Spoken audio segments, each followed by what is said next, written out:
One of the things I love about Paul Finebaum is I'm never quite sure where he stands on a topic. He's usually very neutral.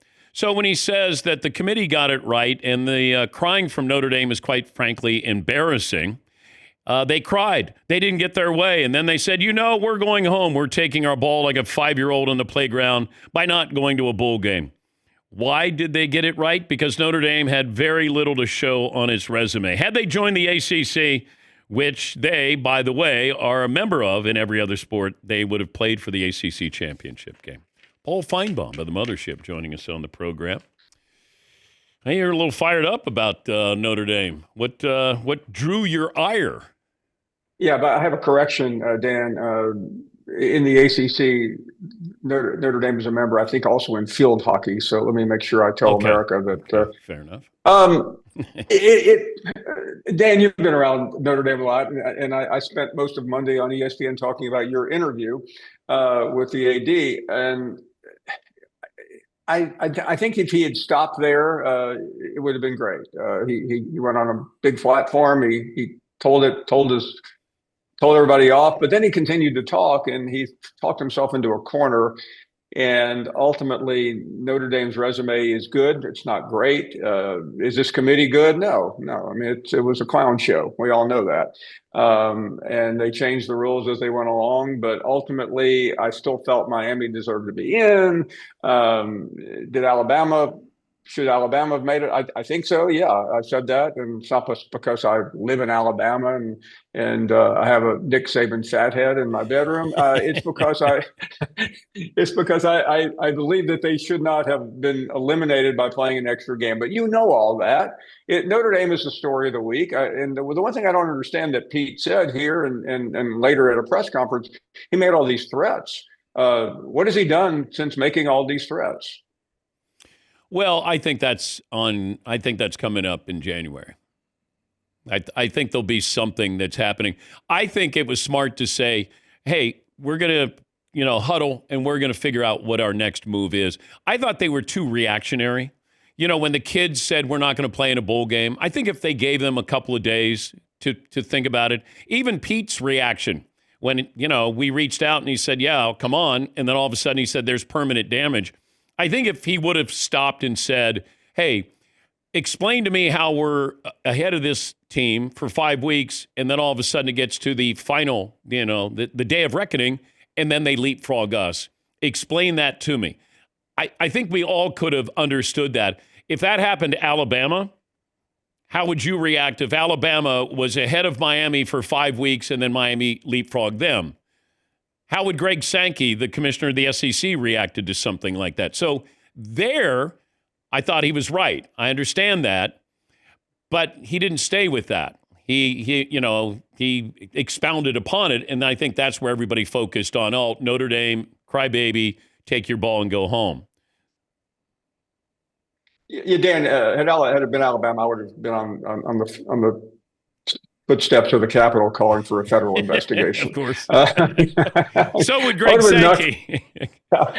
Sankey and I would have been crashing the back gate at the White House. But I agree. I was on First Take down the dial when the story broke about your interview, and I oh my goodness. I mean, this sounded like a major break, but 2 days later, sound and fury signifying nothing. Here we are, but that's okay. It's been the story of the week, and Notre Dame got this, continued to be in the news. And by the way, it's about the most relevancy Notre Dame has had at least since last year's national championship game. Wow, they've taken the attention off Marcus Freeman, maybe looking around at the NFL. Well, who was happy about this is Lane Kiffin. Oh yeah, yeah. If the spotlight shifted off Lane Kiffin, he's like, coast is clear. Yeah. Maybe not, though. I think we both know Lane well enough to know that he sits up every morning, and if his Twitter mentions start to go down, he's upset. He's letting his coaches coach for I'm trying to understand this from Ole Miss's perspective, that you don't want Lane, but you'll take his coaches. Why not a clean break? It's pretty obvious they just did not trust Lane, And Dan, I don't want to get in trouble with Nick Saban, but the precedent was really set in 2016. everybody knows what happened. And Kiffin was on the Alabama staff. He got hired by Florida Atlantic, and he remained. But he did such a poor job. I had several people come up to me this weekend in Atlanta and say, "Yeah, I was on the field with Kiffin, and Kiffin. I mean, during a practice, not after practice, not during warmups. Kiffin's over there in the corner on the phone trying to get his coaching staff together. He was not paying attention. And Saban got so fed up, he fired him. But then Saban was out there saying, oh, Lane should be at Ole Miss. And I think the Ole Miss people just did not want that. They didn't believe that Kiffin could be trusted with, I think, the passwords to the computer where all the secrets were with recruiting and everything else, even though he had just been there the day before. It was a mess, but it's Lane Kiffin, and you always expect, some theatrics. Did Ole Miss ever have a chance here? No, I don't think so. I mean, Lane Kiffin is like that girlfriend in high school. You walk into the party and she's looking right over your shoulder at the quarterback. I mean, Lane never can be. He's been looking for years. 3 years ago, he almost took the Auburn job, just close.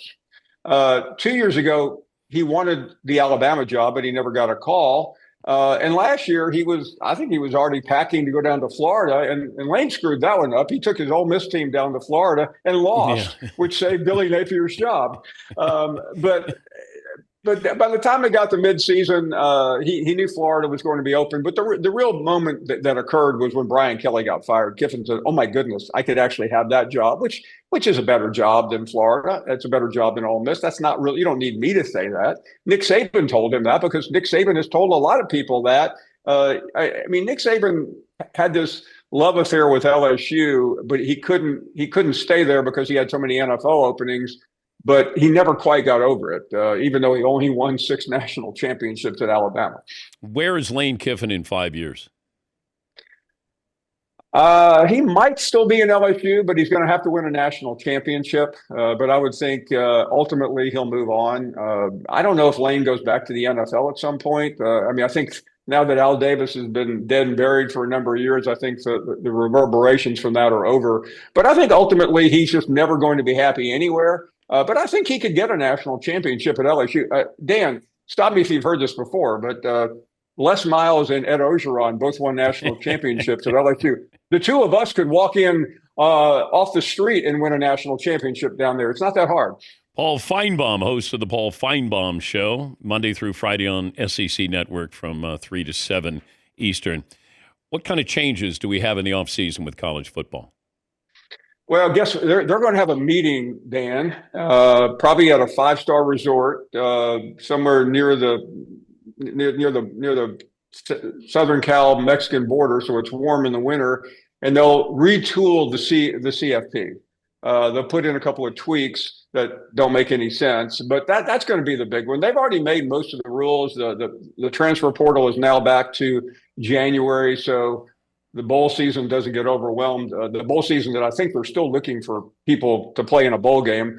But ultimately, this Notre Dame ACC conversation is going to dominate once they start meeting again in January. But I should have just said nothing's going to change. I'm sorry. I didn't mean to go so long.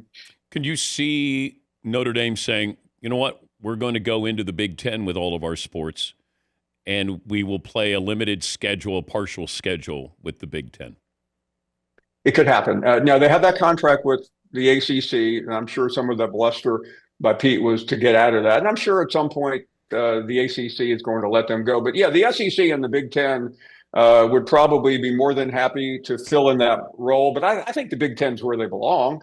Even on a limited schedule. It's good for TV. I'm sure Fox would, and all the the 17 other networks that the Big Ten is on would love to do a 5-game schedule, especially with Ohio State and Michigan and some of the bigger names in the Big Ten, because that's really all they do in the ACC. And they went in and tweaked it where now they're playing the better. They're not just playing Wake Forest anymore. They're playing Clemson and Miami and the schools that matter.